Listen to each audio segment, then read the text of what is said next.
हमारा अली मीन गंडापुर एक दलेर आदमी है। आज उसको जो भी वो करे वो डट के खड़ा हुआ है। उसे कोई फिक्र नहीं पुलिस कब इधर लेके जा रही है। घटिया किस्म के लोग, बेशर्म लोग, इनके अंदर कोई शर्म नहीं है कि लोगों को अदालतों में, लोगों को जेलों के अंदर उन पर तशद्दुद करते हैं। लेकिन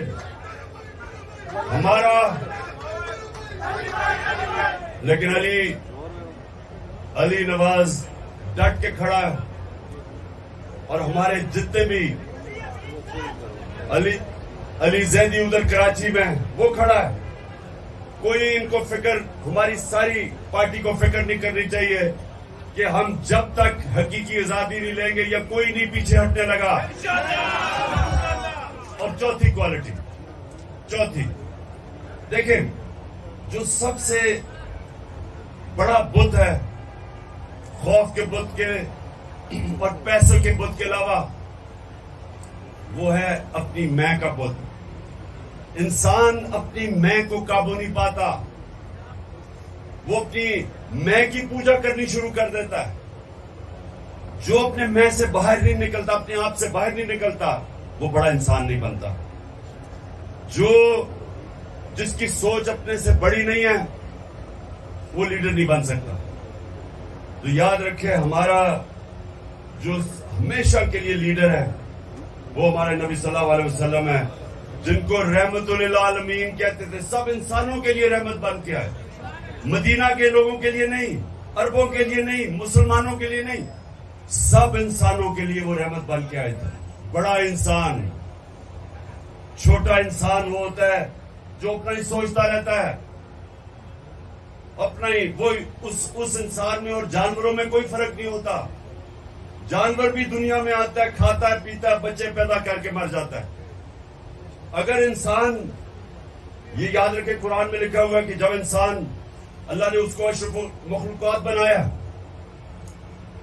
फरिश्तों से भी ऊपर चला जाता है इंसान, लेकिन जब वो गिरता है जानवरों से भी नीचे चला जाता है। जानवर भी वो हरकतें नहीं करता जो इंसान करता है, जो गिरा हुआ इंसान है।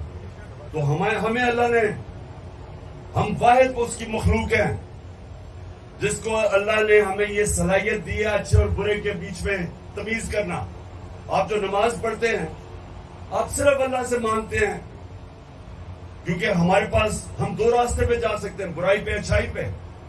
तो नमाज आप पढ़ते इसलिए कि अल्लाह, सारा वक्त 5 वक्त आप अल्लाह से मांगते हैं कि अल्लाह मुझे उस रास्ते पे लगा जिस पर तूने नेमतें बख्शी, जो अजमत का रास्ता है, वो नहीं जो तबाही का रास्ता है। ये आपके हाथ में है। आप ऊपर भी जा सकते हैं, नीचे भी जा सकते हैं। और जो लीडर होता है, ये याद रखें, जब वो फैसला करता है कि उससे कुछ करना है, इंसान भी, आप जब फैसला करते हैं, आपकी कोई ख्वाब है जिंदगी में, तो जब वो फैसला करते हैं, अगर आपने अपनी पूरी सलाहियतों का इस्तेमाल करना है, तो जब वो फैसला करते हैं, फिर वो आप उससे पीछे नहीं हटते। और ये याद रखें, जब तक आप उसके पीछे जद्दोजहद करते रहते हैं, आपके अंदर से और सलाहियतें निकलती रहती है। इंसान हारता तब है जब वो हार मान जाता है। ज़हन में जब वो समझता है कि मैं नहीं अब जीत सकता, वो नहीं जीत सकता। लेकिन जब तक इंसान हार नहीं मानता, मेहनत करता है, पीछे लगता है, ज़हन इस्तेमाल करता है, वो कुछ भी कर सकता है। जब भी मैंने जिंदगी में कोई काम किया, मैं अपने आप को ये कहता हूं कि मैंने अब यहां जाना है, लेकिन इसके लिए जो भी मुझे कुछ करना पड़े मैं करूंगा। अगर मेरी जान भी जाती है, मैं फिर भी इससे पीछे नहीं हटूंगा। सुनो। अब मैं आपको मिसाल देता हूं।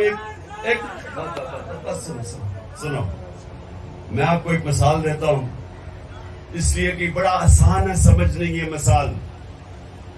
जो आदमी जिसने दुनिया का सबसे ऊंचा पहाड़ पहली दफा चढ़ा था, माउंट एवरेस्ट सबसे ऊंचा पहाड़ था, आज से 70 साल पहले, उसका नाम था एडमंड हिलरी। हमेशा लोग उसको याद रखेंगे क्योंकि वो पहला आदमी था जो उस बड़े पहाड़ माउंट एवरेस्ट पर चढ़ा था। तो याद रखें कि जब वो पहाड़ चढ़ने से पहले उसको पता था कि जिसने भी कोशिश की या वो मर गया था या वो फेल हो गया था।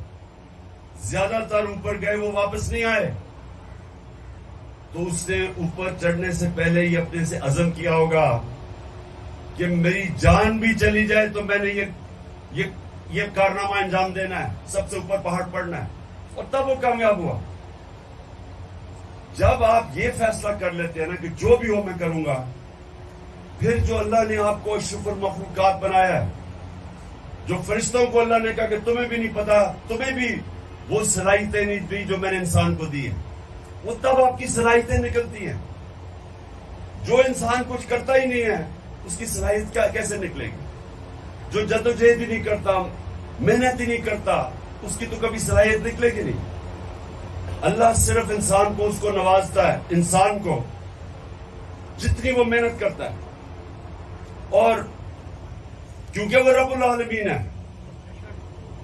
वो जो चाहे यहूदी हो, चाहे ईसाई हो, चाहे जो भी हो, जो भी मेहनत करता है अल्लाह उसको फल देता है उसका। और अगर मेहनत का फल आज नहीं मिलता, बाद में कई सालों के बाद मिल जाता है। मेहनत जाया नहीं होती कभी। तो जो लीडर होता है वो सबसे पहले उसकी बड़ी सोच होती है। वो अपने खौफ के ऊपर काबू पाता है कि जो भी हो मैं वहां पहुंचूंगा। उसका किरदार इस तरह होता है कि लोग उसकी इज्जत करते हैं, तभी उसके साथ चलते हैं। वो सादिक और अमीन होता है, सच्चा और अमानतदार। और फिर वो अपनी जात का नहीं सोचता, वो अपने से बड़ी सोच रखता है। जो अल्लाह के सारे पैगंबर लीडर थे, लाख से ऊपर अल्लाह के पैगंबर आए, सब लीडर थे, सब इंसानियत के लिए आए, कोई अपना नहीं सोच रहा था। जब हमारे नबी सल्लल्लाहु अलैहि वसल्लम, सारा अरब उनके नीचे आ गया 23 साल की सबसे मुश्किल जद्दोजहद के बाद, तो उन्होंने जब आखिरी खुतबे में जब कहा लोगों को कि अल्लाह के सामने गवाही दो कि मैंने दयानतदारी से अल्लाह का पैगाम दिया, तो सबने शोर ऊंचा कहा कि हाँ नबी, हम गवाही देते हैं। फिर उन्होंने रोना शुरू कर दिया क्योंकि उनको पता था कि वो एक पैगाम लेके आए थे अल्लाह का, अब वो उनके साथ नहीं होंगे, कि वो अपने अल्लाह के पास जाना चाहते हैं। उनका पैगाम खत्म हो गया। उन्होंने जब कहा मैंने आज तुम्हारा दीन मुकम्मल कर दिया है, तो लोग रोना शुरू कर दिया क्योंकि वो जात के लिए नहीं आए थे, वो महलात और पैसे बनाने नहीं आए थे, वो बड़े इंसान थे। सो इसलिए याद रखना कि जब भी आप किसी मिशन के पीछे जब आप फैसला करते हैं, तो जब तक आप हार नहीं मानते, आपके अंदर से सलाहियतें निकलती रहती हैं। आपको भी नहीं पता अल्लाह ने आपको कितनी ताकत दी है। जितने बड़े चैलेंज लेते रहोगे उतना बड़ा इंसान बनते रहोगे। जो इंसान बूढ़ा कब होता है जब चैलेंज खत्म हो जाता है।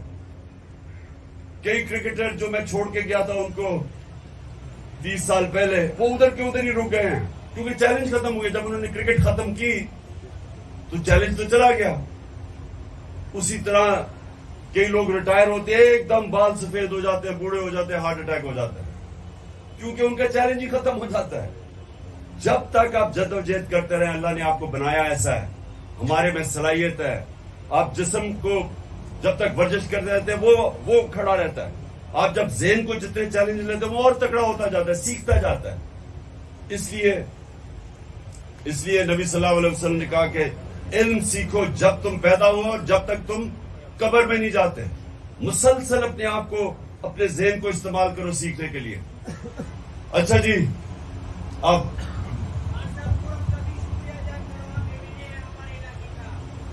कौन? मैं हूँ। हाँ मैं हूँ, मैं आपका मैंने। अच्छा जी, 1 मिनट रह गया, हाथ उठाओ और दुआ करो आप।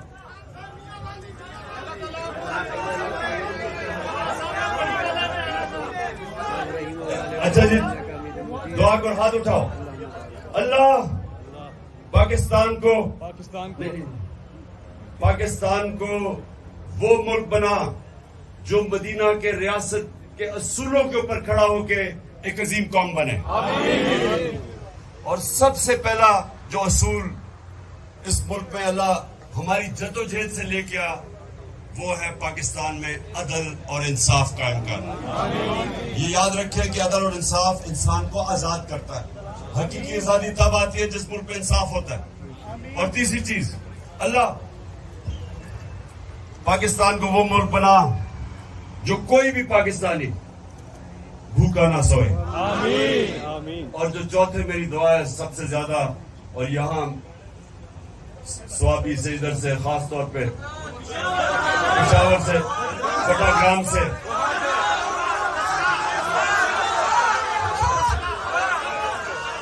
जिधर से लोग बाहर नौकरियां ढूंढने जाते हैं, अपने बच्चों, अपने माँ बाप से दूर जाते हैं पैसे कमाने के लिए, क्योंकि पाकिस्तान में नौकरी नहीं है। दुआ करें कि अल्लाह हमारे मुल्क को इतना खुशहाल पाकिस्तान